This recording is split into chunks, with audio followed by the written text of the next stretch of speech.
ಇವತ್ತು ವಿಜಯದಶಮಿ ಮತ್ತು ಜಂಬೂ ಸವಾರಿ ಇದೆ. ಜಂಬೂ ಸವಾರಿ ಆನೆ ಮೇಲೆ ಬರ್ತದೆ. ಇದು ಅಂಬಾರಿನಲ್ಲಿ ಚಾಮುಂಡೇಶ್ವರಿ ದೇವಿಗೆ ಪುಷ್ಪಾರ್ಚನೆ ಮಾಡ್ತೀವಿ ನಾವು. ಅದು ಕೊನೆಯಲ್ಲಿ 1:15ಗೆ ನಂದಿಧ್ವಜ ಪೂಜೆ, 1:15 ಅರಮನೆ ಮುಂಭಾಗ. ಅದಾದಮೇಲೆ ಪ್ರೊಸೆಷನ್ ಶುರುವಾಗುತ್ತೆ. ಪ್ರೊಸೆಷನ್ನು ಎಲ್ಲ ಟ್ಯಾಬ್ಲೋಗಳು ಅವೆಲ್ಲ ಆದಮೇಲೆ ಅರಮನೆ ಇವೆಲ್ಲ ಆನೆ ಕುದುರೆಗಳು ಅವೆಲ್ಲ ಮೆರವಣಿಗೆ ಆದಮೇಲೆ ಇದು ಅಂಬಾರಿ ಬರ್ತದೆ. ಆಮೇಲೆ ಪುಷ್ಪಾರ್ಚನೆ ಮಾಡ್ತೀವಿ.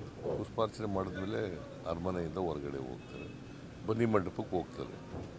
ಬನ್ನಿ ಮಂಟಪದಲ್ಲಿ ಹೋಗಿ ಅಲ್ಲಿ ಹೋದ್ಮೇಲೆ ಟಾರ್ಚ್ ಲೈಟ್ ಪರೇಡ್ ಶುರುವಾಗುತ್ತೆ.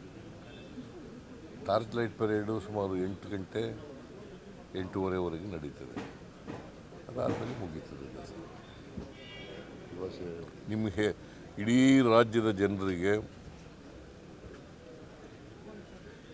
ವಿಜಯದಶಮಿಯ ದಸರಾ ಮಹೋತ್ಸವದ ಶುಭಾಶಯಗಳನ್ನು ಕೋರಲಿಕ್ಕೆ ಬಯಸ್ತಾ ಇದ್ದೇನೆ.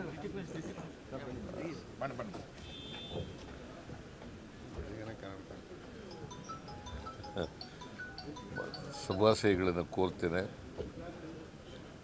ನಮಗೆ ಈ ಸಾರಿ ಕೊರತೆ ಏನಪ್ಪ ಅಂತಂದರೆ ಮಳೆ ಬರಲಿಲ್ಲ. ಮಳೆ ಕೊರತೆಯಿಂದ ತೊಂದರೆ ಆಯಿತು. ವಿದ್ಯುತ್ತಿನ ತೊಂದರೆ ಆಯಿತು ಸ್ವಲ್ಪ ರೈತರಿಗೆ. ನಾನು ಈಗಲಾದರೂ ಕೂಡ ಮಳೆ ಬರಲಿ ಅಂತೇಳಿ ದೇವರಲ್ಲಿ ಪ್ರಾರ್ಥನೆ ಮಾಡ್ತೀನಿ. ಈಗಿರ್ತಕ್ಕಂಥ ಬೆಳೆಗಳಾದರೂ ಕೂಡ ಉಳ್ಕೊಳ್ಳಿಕ್ಕೆ ಸಹಾಯ ಆಗ್ತದೆ. ಸೊ ಇಷ್ಟು ಇವತ್ತು ನಡೀತಕ್ಕಂಥದ್ದು.